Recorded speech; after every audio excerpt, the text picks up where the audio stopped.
Estimados irmãos e irmãs, vamos continuar nossa reflexão com aquele tema bonito, Eu amo a minha igreja, sobre o Pai Nosso.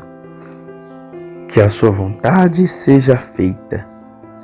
Porque Deus é o Senhor e Rei, porque o seu reino é uma realidade para todos os homens. Perguntamos, o que quer Deus? O que quer Deus de mim?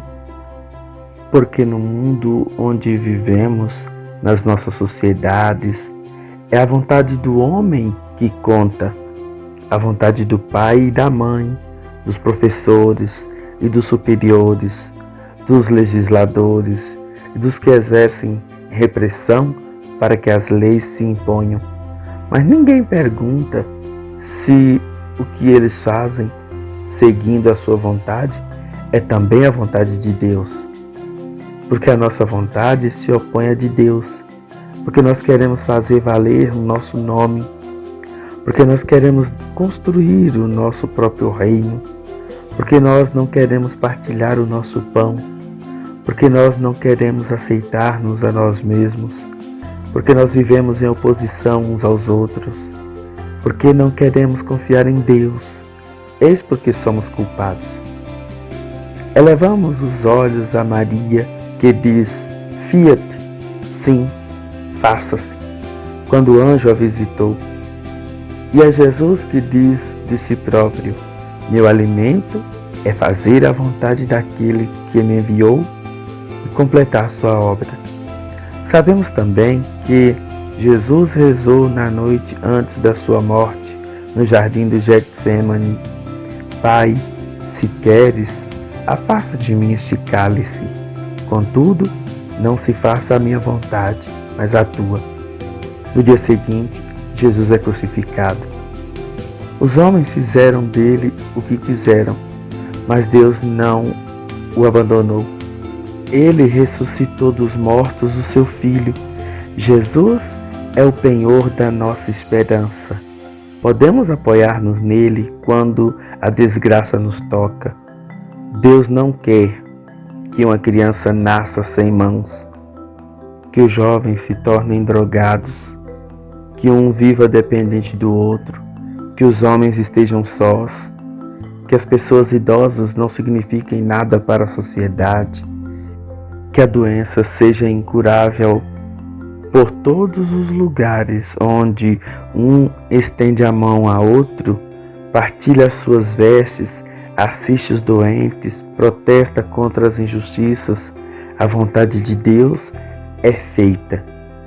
A vontade de Deus está na nossa confiança, na sua presença, em nós mesmos, no meio do sofrimento e no seu auxílio, mesmo quando não o compreendemos. A sua vontade é que tenhamos paz na terra e a vida para todos os homens. Sentimos a vontade de Deus na nostalgia que nos impulsiona, no amor aos nossos semelhantes e na esperança que não nos permite duvidar. Sentimos também a vontade de Deus nas perguntas para as quais não temos respostas. Dá-nos o pão nosso de cada dia. Na segunda parte do Pai Nosso, pedimos ao Pai que Ele nos dê o necessário para o nosso sustento. Dê-nos o pão de cada dia. Antigamente, no deserto, os antepassados fizeram a experiência do pão dado por Deus e do modo como o dá. Tal como o orvalho da manhã, assim caiu do céu o maná, cobrindo a terra, o suficiente para saciar a fome. Cada um podia tomar o que necessitava, uns mais, outros menos, mas aqueles que faziam reservas, porque não confiavam em Deus, esses viam o seu pão estragar-se. Deus nos dá a sua palavra, o seu pão. Dá-nos Jesus, seu Filho. Na Eucaristia, Ele próprio se torna nosso pão cotidiano. Quando pedimos a Deus o nosso pão de cada dia, referimos-nos ao que necessitamos para viver.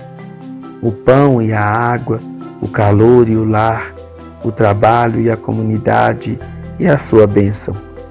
Deus nos dá a terra sobre o qual cresce o trigo e o arroz, a mandioca e o milho, o fruto da terra e do trabalho dos homens, a fim de que partilhemos com os que têm fome. Hoje, dá-nos o pão do qual temos necessidade, uma palavra, um sinal, uma canção, a fim de que cheguemos a ser aquilo que os outros necessitam hoje. Perdoa as nossas ofensas. A quinta petição do Pai Nosso é constituída de duas partes, uma súplica e uma promessa. A súplica, perdoa as nossas ofensas, é uma oração comum a todos os homens, pois não existe um só que não tenha cometido faltas.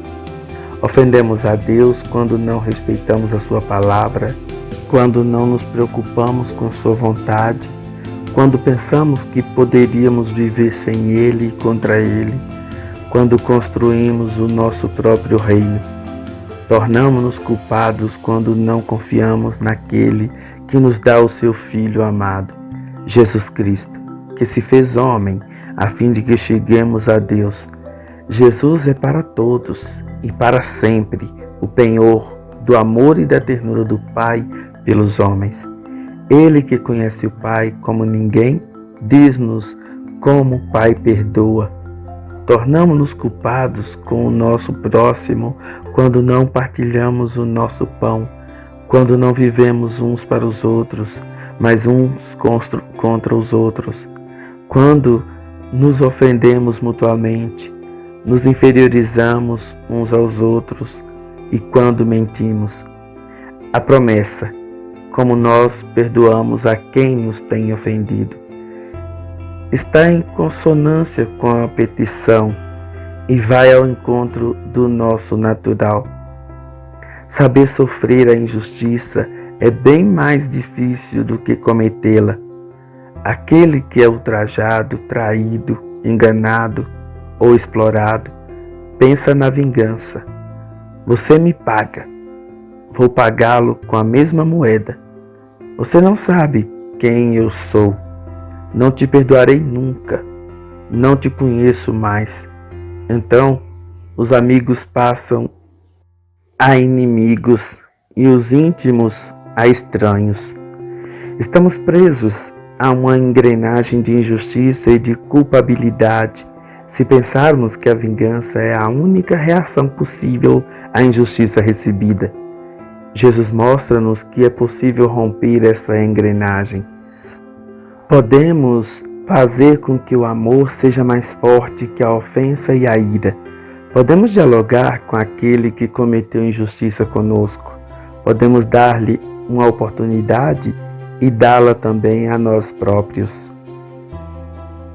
Enquanto cada um de nós não perdoarmos uns aos outros, não podemos dizer sinceramente a oração que Jesus ensinou de todo o coração.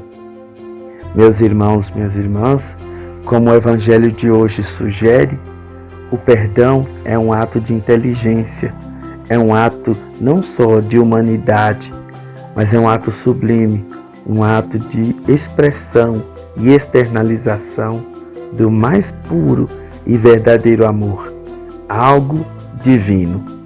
Bom dia.